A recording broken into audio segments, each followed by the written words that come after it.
Merci Monsieur Leroy, merci de votre invitation, merci à vous tous d'être là. Je vais essayer de parler de la crise que nous vivons en ce moment, qui n'est pas une grande surprise pour moi, ni pour l'association Ars Industrialis que j'ai créée il y a quelques années, puisque c'était dans le manifeste même de cette association de dire que la situation conduisait inévitablement à une crise et que le capitalisme que nous avons vu se développer, disons, au cours des 15 dernières années n'était pas durable, n'était pas viable, ne pouvait pas continuer sur ce rythme-là. Je dis cela en parlant d'Ars Industrialis, qui a été fondé par 4 philosophes et une juriste, mais auxquels se sont associés depuis beaucoup de gens, donc des économistes, même des gens du marketing, des juristes, des médecins, des enseignants et toutes sortes de gens, et puis des citoyens tout simplement. Il se trouve qu'on a créé Ars Industrialis il y a 4 ans, sur cette base, sur l'idée fondamentale que le capitalisme contemporain reposait sur une captation de l'attention,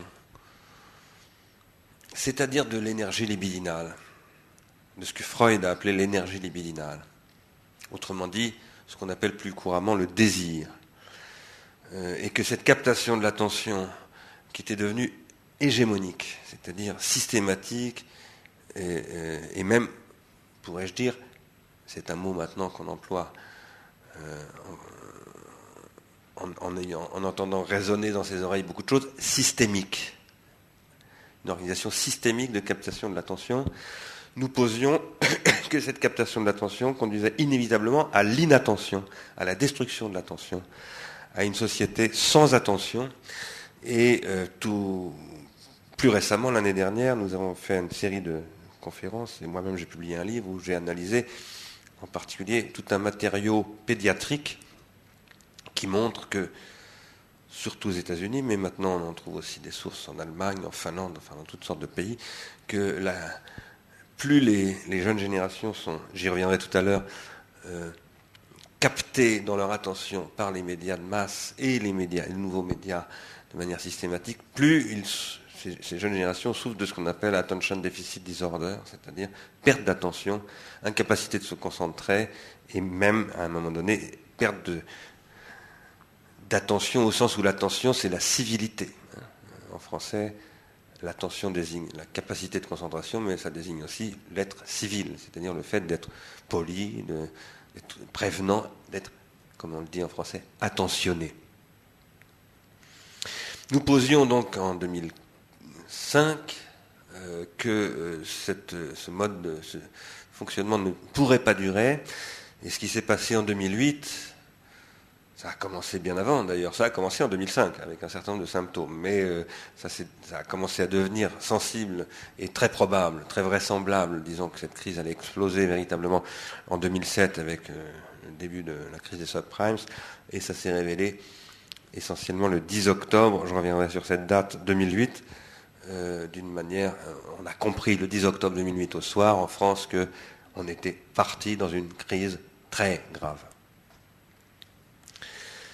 D'où vient cette crise et comment la penser? Voilà ce que je vais essayer de faire avec vous d'abord, en introduisant des problèmes d'abord économiques, et ensuite des problèmes d'économie libidinale, c'est-à-dire de l'économie de l'appareil psychique. Le 19e siècle a vu se développer la société industrielle qui s'est formée et qui s'est transformée avec le développement de la machine à vapeur, des réseaux de chemin de fer. Ce modèle du 19e siècle, qui est le début du capitalisme industriel, est un modèle productiviste. Et il repose sur la captation des gains de productivité que le machinisme rend possible, qui sont des gains de productivité absolument énormes quand on compare le début du 19e siècle et la fin du 19e siècle. Mais la captation de ces gains de productivité se fait au bénéfice exclusif de la bourgeoisie. Et voilà, tout ce qui est décrit de la misère du prolétariat du 19e siècle est le résultat du fait que tout ce que le capitalisme industriel du 19e développe comme prospérité va exclusivement vers la bourgeoisie. la petite bourgeoisie aussi bien que la grande et la moyenne bourgeoisie. Petite bourgeoisie comportant les professeurs, etc., enfin tous ceux qui servent à la reproduction de l'appareil, comme disait Pierre Bourdieu, et la grande bourgeoisie étant la finance et la moyenne bourgeoisie l'entrepreneuriat, qui est parfois aussi la grande bourgeoisie. À la fin du XIXe siècle, ce modèle productiviste rencontre ses limites, entre en crise, ce qui se manifeste d'ailleurs par divers soubresauts, dont le plus connu, évidemment, est la Première Guerre mondiale. Je ne dis pas que la Première Guerre mondiale a été causée par la limite de ce modèle, mais c'est un des facteurs de causalité, ça, aucun historien ne le contesterait aujourd'hui. Le conflit, en particulier du capitalisme français et allemand, est une manière de résoudre quelque chose qui est une contradiction interne que Marx, d'ailleurs, appelait la baisse tendancielle du taux de profit. J'y reviendrai tout à l'heure. Au XXe siècle, finalement, cette crise, qui se manifeste aussi aux États-Unis d'ailleurs, avec une crise financière en 1912, accouche, comme souvent les crises, et il faut espérer que la crise que nous vivons aujourd'hui accouchera aussi de quelque chose de nouveau, accouche d'un nouveau modèle industriel, qui n'est plus le modèle productiviste, mais qui est le modèle consumériste.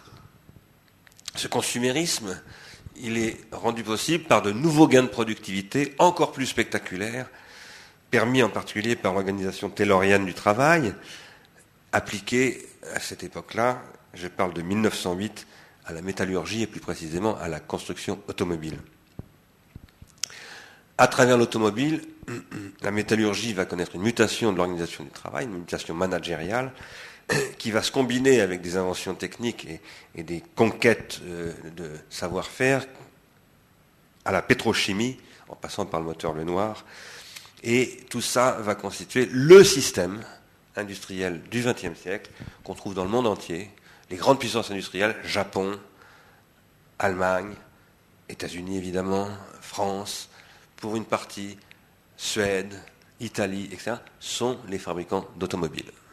Ceux qui ne fabriquent pas d'automobiles ne sont pas des grandes puissances industrielles.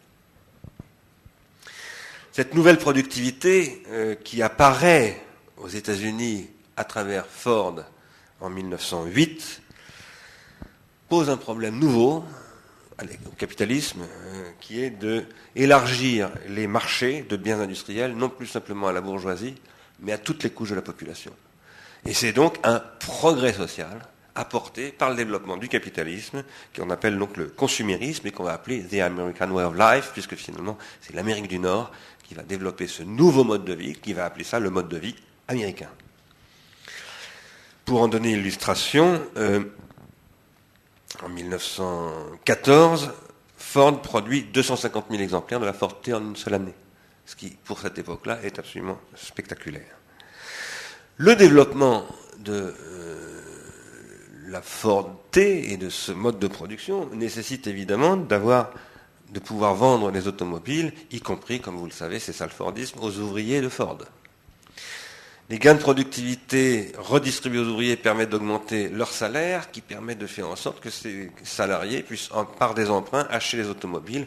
Et finalement, on a créé une boucle vertueuse qui va se développer et s'étendre à tout le secteur industriel, pas simplement évidemment l'automobile, à toutes les activités industrielles, y compris d'ailleurs, après la Deuxième Guerre mondiale, aux activités industrielles de service. Ce qui fait d'ailleurs que dans les aéroports, aujourd'hui, on voit des gens qui sont des femmes de ménage qui vont faire des voyages avec des grandes sociétés de voyages organisés, etc., etc., et qu'on peste en se disant on ne peut plus fréquenter les aéroports, parce qu'en plus avec le terrorisme, etc. Bon.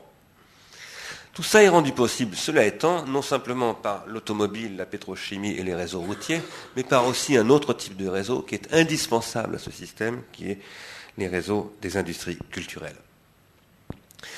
La radio, le cinéma d'abord, la radio ensuite, puis la télévision et finalement maintenant les nouveaux médias. C'est rendu possible par le développement des industries culturelles qui permettent de promouvoir le nouveau mode de vie et qui deviennent les acteurs, les bras séculiers de ce qu'on va bientôt appeler le marketing, j'y reviendrai tout à l'heure. Et puis c'est aussi rendu possible par le développement du crédit à la consommation, qui est quand même, il ne faut jamais l'oublier, une nouveauté pour le secteur bancaire, parce que pendant très longtemps, la banque ne faisait absolument pas de crédit à la consommation. C'est une invention américaine. Ces transformations